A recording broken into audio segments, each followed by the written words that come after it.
Hello friends! In this video we're going to explore a concept that is essential for comic book artists and concept illustrators to building compelling worlds that viewers and readers are interested in and actually want to follow your characters into. It's something I'm going to call epic staging. And to do it, we're going to look at some classic comics from the 80s and 90s and then also a contemporary example. Before we do, I want to thank everybody for supporting my videos so far and encourage anyone new to follow me at scottgross.works on Instagram and my website scottgross.works, and check out my independent comic, Cat Hair Apocalypse, at cathairopocalypse.com. This is a great issue of Fantastic Four that I looked at in an earlier video on heroic proportions. It's John Byrne, it's from 1982. But the panel that I want to look at in this video is a very simple introduction establishing shot where we see Reed and Sue Richards for the first time. This is the first time they're appearing in the comic, and look at how small they are in the panel. Totally dominated by this massive piece of machinery. In trying to develop a theory of what makes for truly epic staging, I think we should look at these type of elements and try to classify them and understand them.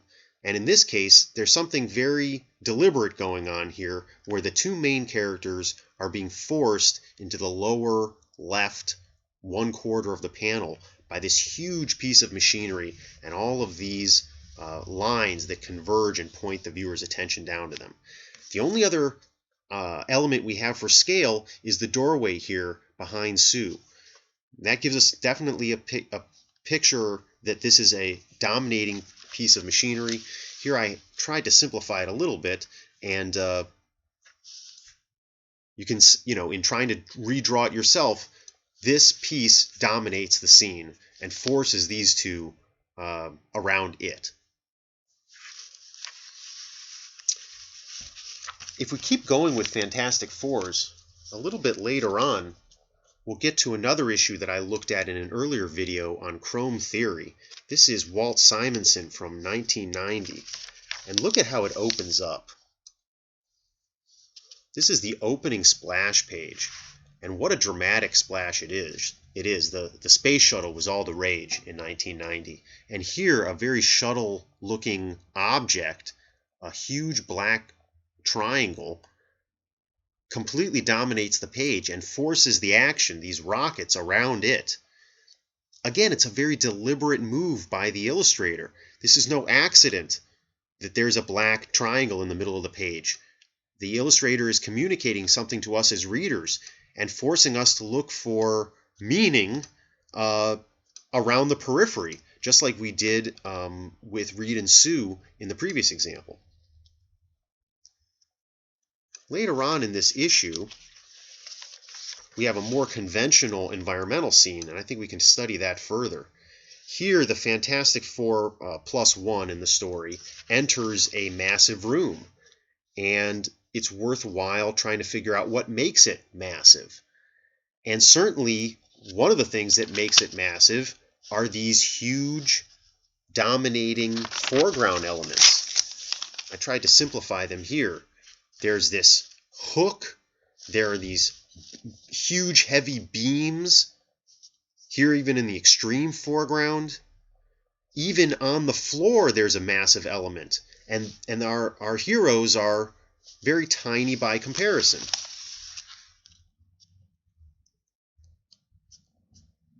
There's something epic about this scene. Certainly, characters are entering into something interesting. Something interesting must be happening in a room with a huge, menacing metal hook in the extreme foreground.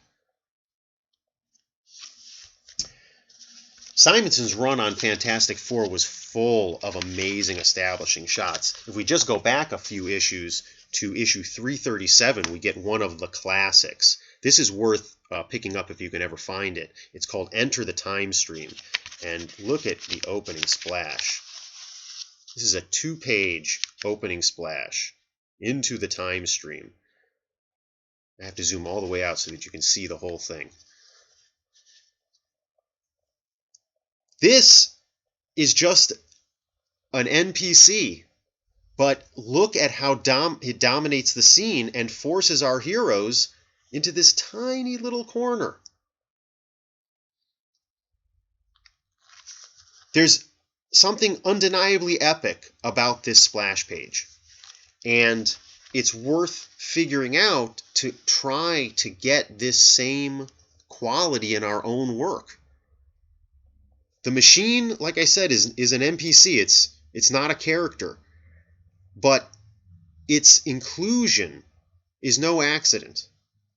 By putting it here, and by forcing us to look over here into these teeny weeny people, we are getting a sense that the heroes are getting into something, they're getting into a situation much bigger than themselves. Lest anybody think that this is all just about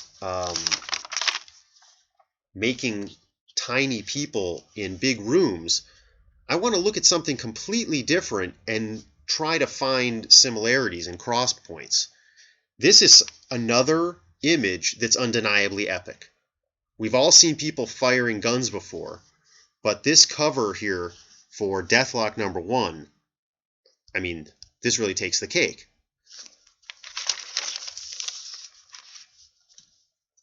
Like in our previous examples, there's something about it that it has in common.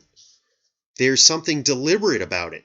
This is our character. He's being forced over here by this massive blast. He could be anywhere on the page, but he has to be over here on the left half because the blast is so great. By obscuring so much of him, we get a sense of how powerful the gun blast is. Rather than having the entire character on the page and the blast literally overwhelms him in the visual space.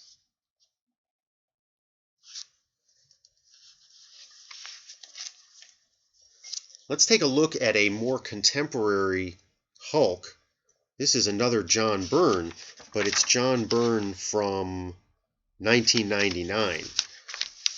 Tremendous splash, but more sophisticated in a sense, because here we're not looking down on our characters, and our characters are tiny.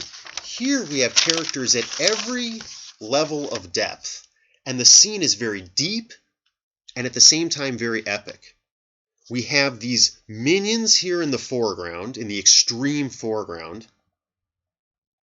We have in the middle ground this character who's undergoing some kind of a scientific thing. And then in the background, first we have these tiny characters, which ostensibly are the same as the minions, so we get a sense of true depth, but then also this massive screen. And the screen is referring to this screen and this screen and this screen, and we're getting a sense of different things happening in different places and different spaces. And it's all being tied together by this grand circular element and this railing right here. I feel like this scene is a true masterpiece of epic proportions. We're not getting a clear view of anything. Everything is being obscured. These foreground elements are being obscured to some degree. We have no idea really what they are, other than they must be men. Our main character in the scene is being obscured in the sense that we have no real idea who he is or what's going on. The Hulk is being obscured. We see him on the screen, but only a portion of his head. We have these tiny characters in the background, so we know this must be a massive room that this whole thing is happening in. If we try to simplify the elements, we can get a sense of how it's not just about having tiny people, it's about contrast and forcing things into spaces that make the reader react. And that reaction is the epic quality of the scene.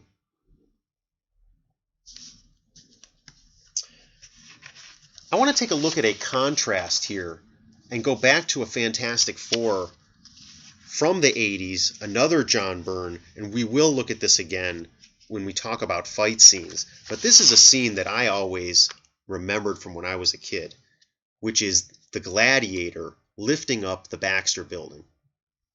This is a truly epic panel. There's no question about it. We have this massive building with these many repeated vertical elements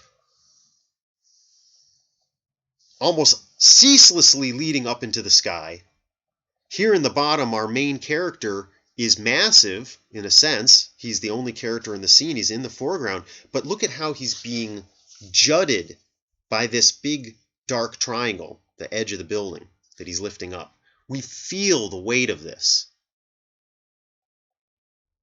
It's one of the most memorable panels, in my opinion, in the whole history of the Fantastic Four. Gladiator lifting up the Baxter Building. I want to contrast it, though, with a scene from Totally Awesome Hulk, a modern comic from just a couple years ago. In this scene, the Hulk, or at least this version of the Hulk, is lifting up a platform with the other characters in the comic on it. They're at like a school play in a high school. This is considerably less awesome than Gladiator lifting up the Baxter Building. It's less epic.